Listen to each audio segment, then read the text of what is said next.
across the country to join together and pray for our nation. In that same light, President Trump extends his thoughts and prayers to the 9 victims and their families of yesterday's military plane crash in Savannah, Georgia. The 9 members of the Puerto Rico National Guard, who had a combined 167 years of service, were on an official mission. The President has been briefed on the incident and will work with the Department of Defense to provide assistance and resources to the Puerto Rico National Guard. As you all know, President Trump's nominee to lead the CIA, Gina Haspel, is scheduled to appear before the Senate Intelligence Committee next week. In her 33 years at the agency, Acting Director Haspel has held senior positions around the globe, overseeing covert operations and counterterrorism efforts to protect the homeland. She's one of the most qualified, most capable individuals ever nominated to lead the CIA.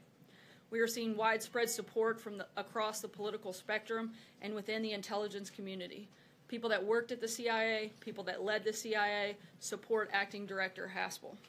Jeremy Bash, the former Democratic Chief Counsel to the House Committee on Intelligence and Chief of Staff at the CIA under President Obama, called Acting Director Haspel the rare CIA director nominee that both parties should love. With planning and preparations underway for the summit with North Korea and with Secretary Pompeo now engaged from the State Department, Republicans and Democrats should come together and confirm Gina Haspel as the director of the CIA. Today, we also mark World Press Freedom Day. This comes after a recent suicide bombing in Afghanistan, claiming the lives of at least 10 journalists. Many journalists around the globe do their jobs at great risk every day. The United States stands in solidarity with these men and women who work for free and open societies. And with that, I will take your questions. Zeke. Thanks, sir. First, just a quick question. I don't know if you saw the news out of Iran.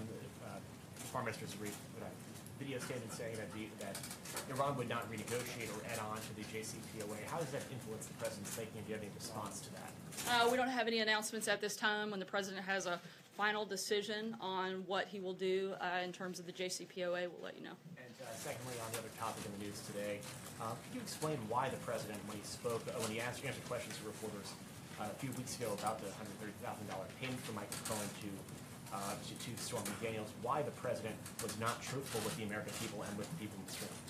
As Mayor Giuliani stated, and I'll refer you back to his comments, this was information that the president didn't know at the time but eventually learned. Jonathan? Take a broader view on this. I know you can't talk about the details.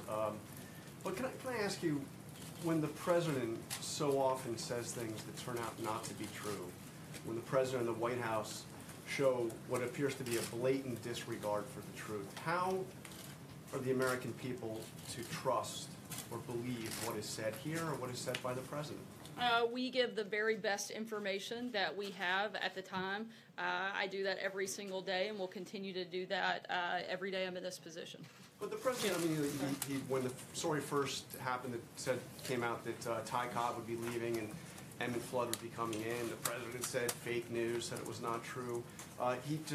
When he talked about the prisoners in North Korea, he said the previous administration had been, failed to get them out. These 2 of them were taken prisoner while Donald Trump was president.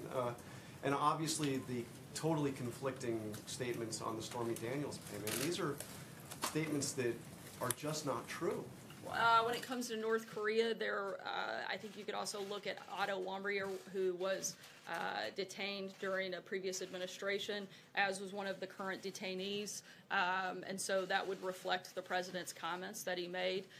When it comes to the last instance that you mentioned, as Mayor Giuliani stated, this wasn't something that was initially known, but later learned. And again, we give the best information possible at the time, and we're going to continue to do that every single day. He started paying back Michael Cohen back in February of last year. I mean, the reimbursement was happening long before the president was asked about this. Is that a question or? But I'm saying, how could he not have known he was paying him back? Again, I'm not going to get into those details, and I would refer you back to the statements, pretty lengthy statements made by Giuliani both last night and this morning, as well as the president's tweets where they've both spoken about that. Jim? Just to follow up on that, the president did talk about monthly retainers in his tweet, and then Rudy Giuliani said that the president only knew about this 10 days to 2 weeks ago. How can you only be aware of something 10 days to 2 weeks ago, but at the same time in the process of paying monthly retainers that apparently covered this reimbursement to Michael Cohen. Again, I can't get into the details of the ongoing litigation. I'd refer you back to the president's If I outside just follow counsel. up on it, you said on March 7th, there was no knowledge of any payments from the president, and he's denied all of these allegations. Were you lying to us at the time, or were you in the dark? The president has denied and continues to deny the underlying claim. And again, I've given the best information I had at the time. That response And I was would in- refer you back to the comments that you yourself just mentioned a few minutes ago about the timeline from Mayor Giuliani. That statement, Yeah. but Sarah, that Sorry, statement, Jim, I'm that gonna keep statement was going. in reference to the reimbursement, the payment. Again, I gave you the best information that I had, and That means you were in the dark. You the didn't know- you allegations, didn't know at the time. the president has denied and Why continues to can't you deny just the answer underlying yes or no claim. whether you were in the dark? I think it's a fairly simple question, whether you just I think didn't it's a have the fairly simple information answer that at I've the given you time. actually several times now. I gave you the best information that I had, and I'm going to continue to do my best to do that every single day. Jeff? Sarah, can you give us an update on the 3 Americans held in North Korea? Rudy Giuliani said that they were going to be released today. Is that true? We can't confirm the validity of any of the reports currently out about their release, but we certainly would see this as a sign of goodwill if North Korea were to release the 3 Americans ahead of discussions between President Trump and Kim Jong-un. In addition to being an attorney, Steve, sorry. sorry, Sarah. In addition to being an attorney for the president, does Mr. Giuliani, Mayor Giuliani, have a wider remit to talk about things like foreign policy? As he did? Not that I'm aware of. Steve? Yes, Sarah, I wanted to ask you about these reports citing U.S. intelligence that the Chinese have installed new missile platforms on disputed islands in the South China Sea, and they also appear to now be basing fighter jets there. Meanwhile, pilots are being warned that Chinese military personnel are pointing lasers at U.S. military aircraft in Djibouti and Africa, injuring American pilots. Does any of this cross a red line for the president, and how does the administration intend to respond? Yeah, we're well aware of China's militarization of the South China Sea. We've raised concerns directly with the Chinese about this, and there will be near-term and long-term consequences, and we'll certainly keep you up to date. John? Thanks a lot, Sarah. Were you caught off guard by Mayor Giuliani's comments on Fox News last night? I'm not part of the legal team and wouldn't be part of those discussions. So is the administration, is the president, is he pleased with the job that Mayor Giuliani is doing right now? It seems as if he's opened the president up to some sort of criminal liability as it relates to federal election campaign violations. I haven't discussed that with the president. I wouldn't be part of those And conversations. so the president then is pleased with the job that Mr. Giuliani is doing on behalf of- Again, I haven't had that conversation with the president. That's an outside counsel and not something I would be a part of. Francesca? Thank you, Sarah. When was the last time that the president talked to Michael Cohen? And is Michael Cohen still his attorney? And also, is the White House concerned, or is the president concerned, that any conversations he would have had with Michael Cohen would have been picked up by the wiretap that we learned about today? Let me see if I can get all of those questions since there were quite a few Let's talk to altogether. I'm not sure when the last conversation took place. On the second part, I'm not aware of specific places where he's representing the president. And on the last one, I would refer you to the president's outside counsel about any concerns of wiretapping. That wouldn't be Just something that we to would. clarify, when did you specifically know that the president repaid Mr. Cohen for the $130,000? You personally? The first awareness I had was during the interview last night. Major? Sarah, you said earlier that when you've given answers around this general topic, you gave us the best information you had at the time. Now it appears that your position is you're not going to comment because it's ongoing litigation.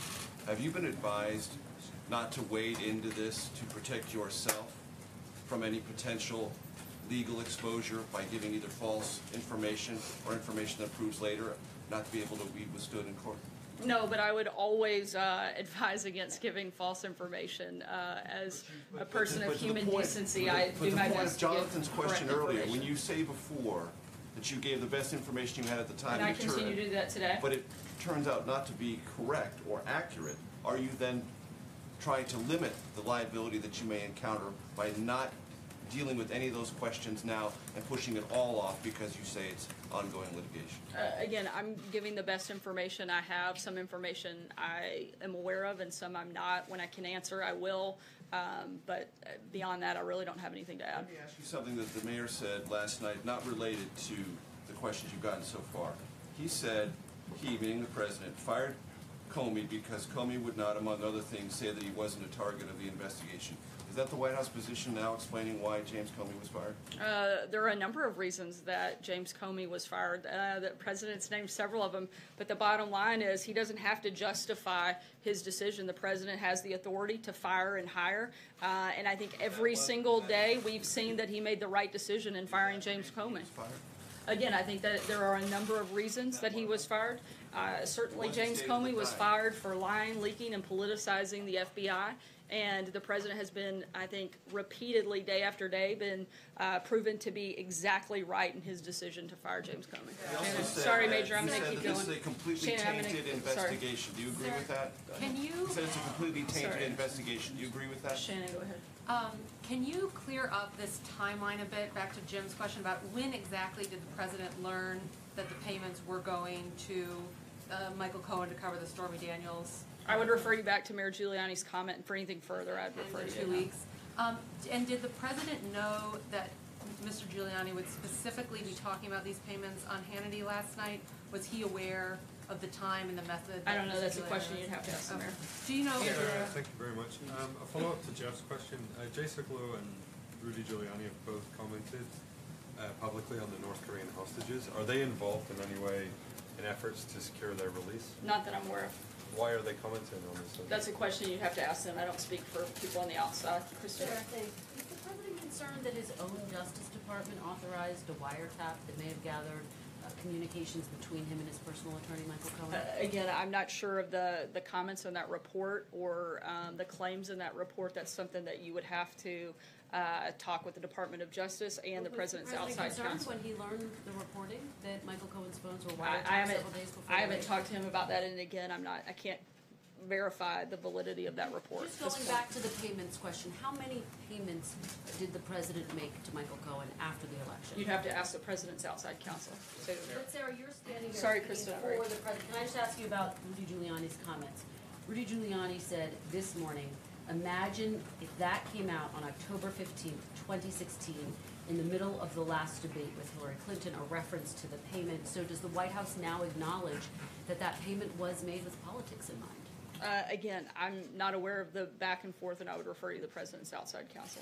Sarah, yesterday the president threatened to get involved in the Justice Department if memos were not turned over in a timely manner to the House Intelligence Committee. What actions is the president considering taking, and what does a timely manner mean to the president? How soon does he want the unredacted version of the special counsel Probably memo? yesterday. But in terms of what he might do, as the president likes to say, we'll see what happens. Olivia? Thank you, Sarah. On the Haspel nomination, would you remind us what the president's position is regarding the potential use of interrogation tactics that meet international definitions of torture? I'm not sure what those two things are you're trying to connect. I know that Acting Director Haspel has done everything appropriate under the law, and she's going to be a great CIA director, and we look forward to her being confirmed. John? Yeah. Thank you, Sarah. Question on Russia. This morning, the Financial Times reported that Alexei Kudrin, a former close associate of President Putin and a strong advocate of warmer relations with the United States, may well be rejoining his government. This raises another question. You've said that the president would have a summit with Mr. Putin sometime in the near future. Can you give us any clues when that'll be? Has anything been determined on a possible Trump-Putin summit? Nothing has been finalized on that front. I think the next big summit, if you will, I'll borrow your word, that the president will engage in will likely be between President Trump and Kim Jong-un. Beyond that, I don't have any updates. There'll be no meetings. It's likely that there's no meetings with President Putin before the Kim-Trump summit. Not that I'm aware of. Certainly nothing is finalized at this point, but certainly the president would still be very much open to sitting down with leader of Russia. Emerald. Thank you, Sarah. Following up on Sagar's question, in regards to those memos and the congressional oversight, Rosenstein is saying this is extortion. What is the White House's response to him calling it extortion? And does the president support the Freedom Caucus's articles of impeachment for Rosenstein? The president would like to see the request of Congress to DOJ met. I haven't had a conversation with him about the articles of impeachment. Cecilia. You just said that James Comey was fired for lying and leaking into this. What did he lie about before he was fired, and what did he leak before he was fired? There are a number of allegations. One in which he lied during congressional testimony, and has been continually, I think, had a number of contradictions since then, which I pointed out that the president said he has learned every day since firing Comey that it was the right thing to do, and certainly has been justified in doing so. But again, going back to the president, frankly, doesn't have to have a justification. He can hire and fire whoever he wants, and he made the decision to fire James Comey, and that's certainly a decision he stands by, and one that he feels very justified in since. Julie? Is Giuliani correct in saying that he was fired in part because he wouldn't tell the president that he wasn't part of the investigation? I can't speak for Mayor Giuliani. I haven't talked to the president about that. Julie? File a fraudulent personal financial disclosure last year when he filed a report that did not include a loan from Michael Cohen or any company affiliated with him. I mean, if there was no loan, then what would he have been reimbursing? I don't know. You would have to talk to the president's outside counsel. Brian? Thank you. Can you say why he was talking with Giuliani about the North Korean prisoners, given that he doesn't have a high-level clearance? I'm not aware that they spoke about that, so I don't know. Was he aware that Giuliani was going to be talking about them on TV during the negotiations? Again, I'm not aware that they spoke about it, so I can't answer that. Brian? A couple of quick questions. Does the president believe he's above the law? And does he No. prefer to sit down with Kim Jong-un I'll answer the first question. No. Go ahead. Thank you. And then does he prefer to sit down with Kim Jong-un versus Bob Mueller?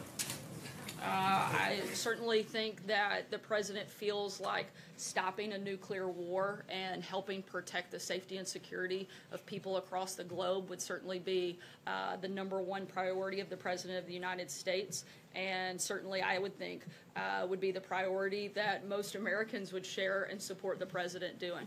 Take one last question. Lalit? Sarah. Sorry, April. Okay, Sarah, really fast. Can you, two questions. Can you, if you're not ready, Sarah. I was looking for him. I thought he was over here. He's usually standing over there. He threw me off. I'll come to you next. Okay. So Sarah, at this point, can you tell us definitively if the president plans to answer any questions from Bob Mueller, and if not, what is now in place here at the White House to go through that process of a subpoena, a possible indictment, a possible grand jury? Again, those are all questions you would need to refer to the outside counsel. Okay, well, now going to Rudy Giuliani. Did Rudy Giuliani do harm to the president today and last night in his conversations to Fox? I don't believe so. Sorry, I'm going to take the last question like I promised to do. Why didn't he talk to the White House press office about his impacting stellar statements about what was happening? The White House press office wouldn't coordinate with the president's outside legal team on legal strategy. You said yourself you were blindsided. I actually didn't use that term. Well, I said it, but you were blindsided from what you said. Well, with all due respect, you actually don't know much about me in terms of what I feel and what I don't. 21 years to understand how this operates. All right, I think we're good. Lali, go ahead. Last week there was a meeting between the Indian Prime Minister Narendra Modi and the Chinese President Xi Jinping in China. How does the White House see the meeting between the two leaders, India and China, trying to improve the relationship? And did the President have a role in that? We don't have an official policy, but certainly think it's always good when other world leaders are getting along, and certainly when we can cooperate, that's definitely a good thing. We have a great relationship with both countries and hope to continue to do so. Thanks, guys.